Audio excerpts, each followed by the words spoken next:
hey, so it looks like something's gone terribly wrong. You've had a cybersecurity breach, or you've had some equipment failure. Maybe you found out that a product that you sell or you use has gotten recalled.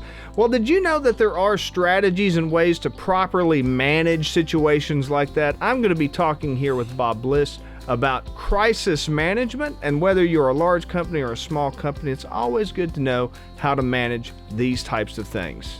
So, Bob, you've got, a fair amount of experience in crisis management because of your career, and you probably know quite a bit more about it than your average person. Just to kind of give us an understanding, when you talk about crisis management, what does that mean exactly?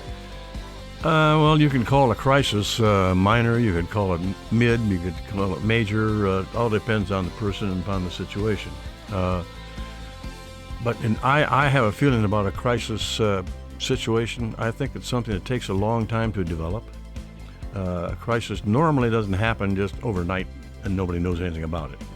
There's been hints somewhere along the way, either from other employees or from friends or any number of sources where you know someone's going to know something about it before it hit. Because you always hear there'll be a lot of people saying, "I knew that was going to happen." Well, if you knew it was going to happen, why don't you say something? And that, to me, is part of the communication part again, too, with employees. If you see something wrong in a procedure that we're doing, speak about it, talk about it, bring it to our attention. So when we're talking like crisis management in that regard, we're not necessarily talking about the building's going to burn down, but maybe it could be a big client is about ready to cancel a contract. He's mad about something or sick about something, and that could be a crisis in some businesses. It could be. And but again, you get down into a one-on-one situation then in trying to solve it. Find out, number one, the reason why the client wants to drop you. Again, it's something that happened a long time ago maybe, or it's just recently happened, but other people knew about it. They might be say, "Well, I remember he talked to me about that and I just couldn't agree with him." Yeah, okay. So it begins at a lower level, and when it reaches a point that the customer wants to drop you as a client, or doesn't want to buy any more of your product, then you've got a major problem. Well, and you had told me previously that a good way to think about crisis management is flying. How does flying relate to crisis management? I can talk from experience on that. I think I have a commercial pilot's license, and have logged probably 2,500 hours of flying time, and in multi-engine aircraft, instrument conditions, and everything else. And you read a lot about airplane crashes. I shouldn't say a lot, but when the plane crashes, it's news because it doesn't happen that often. Sure. But when that happens, I like to find out what happened, and I track the internet to the National Transportation Bureau to see what caused an accident. And my friends can't understand why. The plane crashed yesterday. Why does it take a year to figure out why it crashed? Well, it takes a year because it wasn't just the crash itself. It's the events that happened prior to the crash. And it can go back with a mistake that was made a year ago on one part that broke at the wrong time. And so it's something that builds over a period of time, and you just have to be very careful in your procedures. Whether if you're manufacturing something or if you're selling something, you got to be sure that what you're doing is accurate. You don't do it in hope of avoiding a crisis. Because don't do that, because if you're looking for a crisis, you can find it. Yeah, sure. But don't try and make them.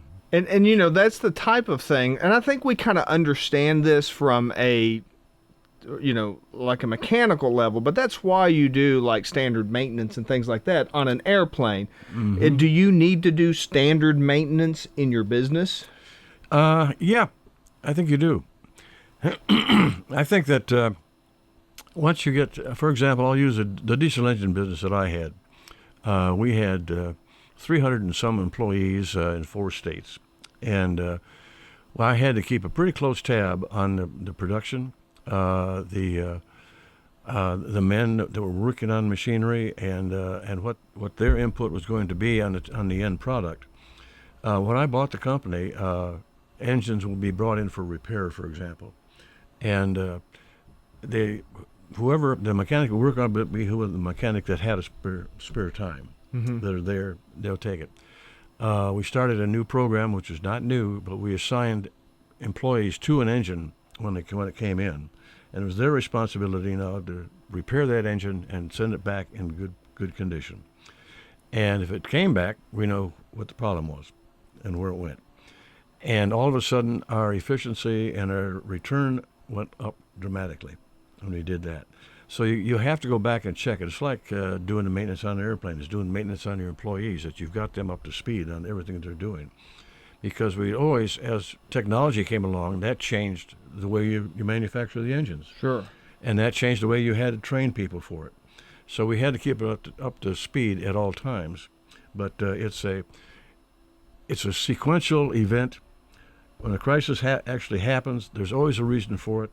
And there are going to be all kinds of signs. If the employees know, as I said before, if the employee knows there's something wrong here, bring it to the attention of the management. Hey, sorry to interrupt Bob here for just a quick second, but if you are looking to get more attention on your business so that you can grow your brand and, ultimately generate more revenue, I'd be happy to answer any of your questions with getting attention here on modern digital platforms. Just give me a call, shoot me a text at 304-853-5522, and I will be happy to help you out with that. Now, back to Bob. Yeah, I was going to say, are there any like common signs that, I should probably pay attention to this, or I need to stop what I'm doing and check in and see what's going on? Are there any things that could typically happen that would kind of give you that impression?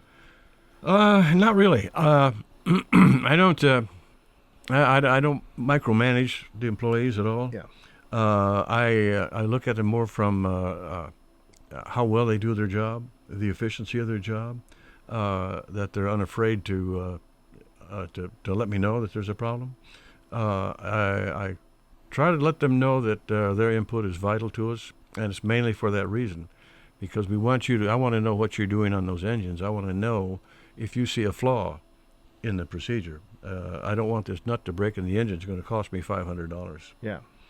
So moving from your employees to the outside world, when there is a crisis, if there is something that is public needs to be addressed, how do you go about, you don't necessarily want to do a mea culpa and say we messed up and everything's wrong, because that's going to scare off all your current clients, right? So, yeah. So how do you go about communicating like this, a mistake's happened and we're working to fix it? How do you go about communicating that to the public? Well, I think if I'm called into a company to help them with that, first thing I do is find out what's the problem. Why did the problem occur? That helps, like that clarification is helpful, right? You need the clarification. Why did it happen? When do you first notice it? And who was it? Who noticed it first? Yeah. And then I talk to that person and find out who did you notice, because usually there's a ladder there. It's sequential again. And it may go back to 4 or 5 employees. That's somebody knew about it all the way, but it happened. Yeah. And then how would you recommend then, once you identify the source of the problem, how do you have them operate to communicate with customers? So say, for example, it could be a cybersecurity breach, or it could be, there was some kind of manufacturing problem, any number of things that can go wrong in a regular business, or maybe they found out that some product they were using got recalled or something like that. How do they communicate with their existing clients without, freaking them out and, them all running for the hills? You just look at the positive side of it. What you're doing is announcing a great improvement in what you're going to do. You take the positive side of it. You don't have to talk about the negative. Besides, if something has failed and you've all of a sudden you're changing, you're coming back, here's product B now. We're ready to just introduce that and get it going. I've done that a couple times with companies that have had a crisis where they've where the product was being sold as a new product, but it was really used. Oh. And that got out. And they needed someone to come in and kind of calm down the rhetoric that was going on, and that happened to be me. Yeah. And it took several weeks to get things squared away so everybody's on the same page. Yeah. But again, it's identifying the problem and who did it and why. And you don't have to apologize for it. Just say, we're sorry it happened. It's not going to happen again because here's what we were doing. I appreciate your patience in working with us. So I think I know the answer to this, so I'm going to ask it anyways. Should you lie to your customers? Never. It'll come back and haunt you. Yep. I figured that's what you would say. Yeah. No. It's like a university president told me one time. Said, "Don't lie to me. Don't lie to me." And he said, "You won't have any problems. We'll work together well." I think, and anybody who has kids understands where you're coming from there, because like there's nothing makes you angrier than when they lie to you. It's like, we can handle just about anything, but you got to tell me the truth. No, they don't lie to you. They're educating you.